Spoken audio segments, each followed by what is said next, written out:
Hello everyone, I'm Nakwe. And I'm Peter. And we are the Birds of Play. Maybe we should say it together. And we are the Birds of Play! So, in this video, we are going to be discussing one of the biggest unanswered questions in regard to Final Fantasy X. A question that has been on everyone's mind, I think, ever since the game was released back in the early 2000s. The question, of course, being, and let's say this together as well, why does Braska touch the sphere? I don't think this has been on anyone's mind, to be honest, but let's see what you have to say. Are you sure? Because we already made the thumbnail and I think it looks quite nice. To be honest, I'm not even sure everybody knows what you're talking about. I for one didn't the first time you pitched this to me. Well, that's alright, because we will be explaining exactly what we're talking about, and I will do my best to explain why I think this is important, not only to our understanding of Final Fantasy X, but also other Final Fantasy games, as well as our understanding of games in general. Those are some big words, bro. So, shall we get the discussion started? Yes, I think we should just give it a go. Just allow me to set the scene a bit.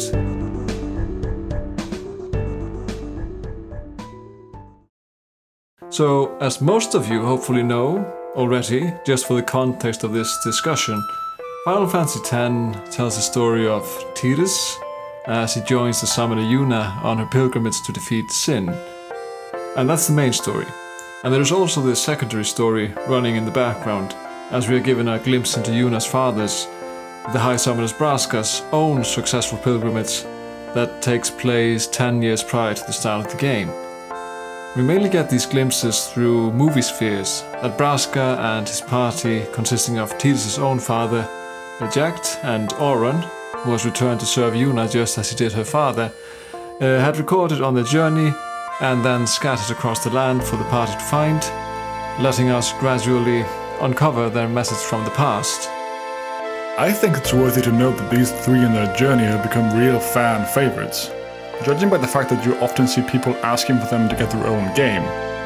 With all this recurring talk of the possibility of Final Fantasy X-3, it's interesting that a lot of people would rather see a prequel featuring Braska, Jecht, and Auron, as opposed to another sequel that would see the story continued. What do you think that is? I guess a part of it would be that the prequel would have to be more in line with the original, since it would take place before the Eternal Calm, and all the changes the defeat of Sin seemingly brought with it. So, less J-pop and more life as an endless spiral of death kind of thing. Exactly, give the people what they want. I'd personally be all for it, but I think the moment for it might be a bit too far gone. But to bring us back to the discussion and the question at hand, the pilgrimage leads Yuna and her party to the same place it led Braska, the dome in Samarkand, a place that is absolutely teeming with fireflies. This sort of disembodied spiritual energy that is responsible for a variety of supernatural occurrences in the world of Spira. And in the case of the dome, it results in the entire building functioning as a sort of movie sphere, still hosting the visages of those that have visited its halls before. And this is where the two stories of the past and present truly intersect, the party literally running alongside Braska and his companions as they make their way into the innermost sanctum. That's precisely right. And this is also where the parallels between Braska's and Yuna's journey are truly cemented, both of them having made the same arduous journey and ultimately being faced with the same choice. It is at this point, however, that we find out that we might have even more in common with Braska than we originally thought, as becomes apparent in this scene. And now I'm going to play a short scene from the game.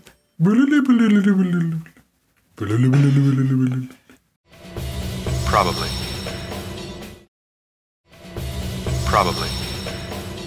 So, what Braska is touching is known to the player as the save sphere, and it has various functions. First and foremost, it allows players to save their progress, like in earlier Final Fantasy games. However, in Final Fantasy X, save points also restore HP and MP, effectively healing the party.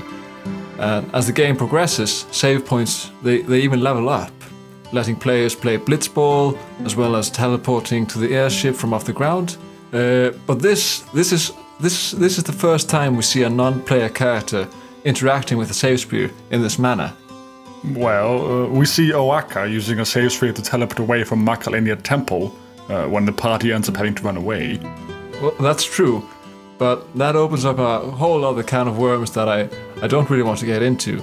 Either that's another video, or we just choose to ignore it completely. Yeah, I'm not sure about making this kind of fast travel part of the actual game world. Especially since the long journey lies at the heart of the pilgrimage the party is undertaking. It seems like it might devalue the reference of it. Yes, exactly, but we can ignore it for now, since Braska is clearly not teleporting like Oaka. Begging the question, what Braska is in fact doing when he approaches the save sphere, leading us to the all-important question. Why does Braska touch the sphere? That's great. And why would you say that this is important? Well, it's important because it affects the way we understand the existence of save spheres within the world of Spira. Just looking at the Final Fantasy franchise, save points have had various manifestations. Some simply serve as checkpoints, not meant to have a physical presence in the world of the game. This was the case with the original Final Fantasy VII, wherein the letter C floating over a ring of fire was made to represent the word checkpoint, but was not meant to be physically present in the world. I didn't know what that was for the longest time, but it was a nice touch in the Final Fantasy VII Remake to have the original save point symbol on the benches. I guess the C would have needed to be a bit more rounded for me to get it. Yeah, it was the same for me. Yeah, it was the same for me. Although we both understood that the save points in Final Fantasy VII, they weren't intended as something that was a part of the actual game world, even though we have nevertheless seen save points being implemented in that fashion, such as in Final Fantasy IX, where the Moogles took it upon themselves to record the player's progress. Yeah, with those comically large leather-bound books they whipped out from seemingly nowhere. Yeah, and even though that part might seem a bit unrealistic, it's firmly established that the Moogles themselves are a part of Final Fantasy IX's reality, interacting with other things in the game world, as well as just being characters in their own right.